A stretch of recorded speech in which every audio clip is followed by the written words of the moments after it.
Where are my keys? Where's the remote? Where is the supermarket? Something as simple as finding where someone or something is located is often overlooked in Spanish. In today's episode, we learn how to express location in Español. Vámonos. Hola y bienvenido al 20º episodio de 30 for 30, the 20th episode of 30 for 30. We're talking about 30 Spanish classes in 30 days. I'm glad you pulled up a seat today. In este episodio, we are learning to talk about the location of someone or something in Español. So if you're joining me for the first time, welcome, and go ahead and click that subscribe button to join us on this language learning journey in Español. Y aquí tenemos la información que vamos a aprender hoy. Wait, first of all, you're not going to speed past that like you didn't just say what you just said. We're talking about where is Pepito? ¿Dónde está Pepito? You need a copy of the guided notes, all right? Make sure you click the link in the description below so that you can get your copy today. We like to start off every class with a did you know type thing. Usamos las preposiciones para decir la ubicación de algo. All right, so we use prepositions to talk about the location of someone or something. So if we remember back to elementary school, middle school, they taught us about this cloud, right, or a fence. And they said you could go around a cloud or through a cloud or above a cloud or under a cloud. We're talking about preposiciones. That's what they are. So what do we need to form a sentence utilizing a preposition? In Spanish, we have to utilize una forma del verbo estar con una preposición. It's really simple. I want you to make sure you pick this up when I put it down. Let's take a look. La primera cosa, necesitamos saber el acrónimo. ¿Cuándo usamos el verbo estar? When do we use the verb estar? Here we have an acronym that you can jot down. It's also in the guided notes, so make sure you put that in there. The purpose of using the verb estar for today is to express location. So the meaning of the verb estar in inglés is to be. Y también tenemos todas las formas del verbo estar en español. Here we have all the forms of the verb estar en español, because I can't go around saying I is or I are. We've got to make sure that our subject and verb agree, right? So la forma de yo, la primera persona, the first person is yo estoy, right? Yo estoy bien, right? We know that one, right? You are. Tú estás. Él, ella, usted. He, she, or you is or are. And if you don't know the differences between tú and usted, I'm going to drop a link in the description below so that you can check that out. Also put a card up here so that you can revisit the purposes or when to use tú versus usted. Nosotros, nosotras estamos. We are. Ustedes están, y'all are, or you all are. Y aquí tenemos ellos y ellas están, they are.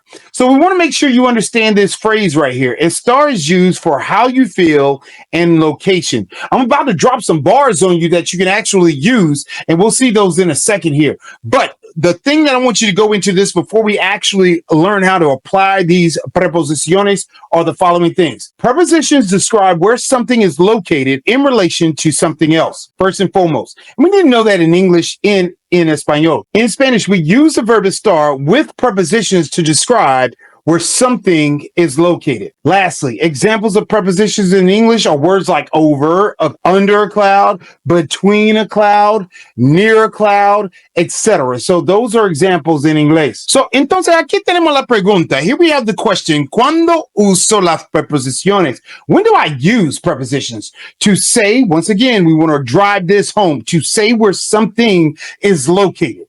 In conjunction to something else, right? Y la fórmula que necesitamos es estar más preposición. We need to form a present tense form of the verb estar plus a preposition. ¿Cómo uso estar más preposición? So how do I use that? Entonces tenemos tres pasos fáciles. We got 3 easy steps. Paso número 1. Use a present tense form of the verb estar. Número 2, choose your preposition. Y número 3, add spice to complete your sentence. If you've been joining me in the live lessons, we've been talking about spicing up your sentences so that we can get the most out of our expressions that we create. Okay, damas y caballeros, here we have this bar that I've been waiting to drop on you right here. It says to talk about how we feel and where we are, always use the verb estar. Por ejemplo, Chicago is in Illinois. right? So aquí tenemos un ejemplo básico. We've got a basic example here. En español tenemos Chicago or Chicago está en Illinois. Chicago is in Illinois. Otro ejemplo. Los zapatos están en la cocina. We're telling the location of either where a place is located or where an item is located in this situation. Okay, let's keep diving. We're going in deeper. Preposiciones. Delante de, in front of, cerca de, close to, encima de, on top of or above. A la izquierda de. I hold up the L for the left part, so it might look a little different on the screen, but a la izquierda de, to make an L here, to the left of. Al lado de, beside or next to. Detrás de, behind. Lejos de, far from. Get Pepito back there. Debajo de, under or below. A la derecha de, we got a backwards L here, so we'll, whatever. Backwards L. To the right of. All right, the opposite of a la izquierda de. That izquierda is a tough one, but you got to make sure you practice that word. Izquierda de. Make sure you know the differences between the two. Aquí tenemos entre, between, adentro de, inside of, afuera de, outside of, enfrente de. All right, this is another way to say in front of. Alrededor de, around. So as you've learned all of the prepositions that we just went through right now, I've got a quick strategy, a little tip.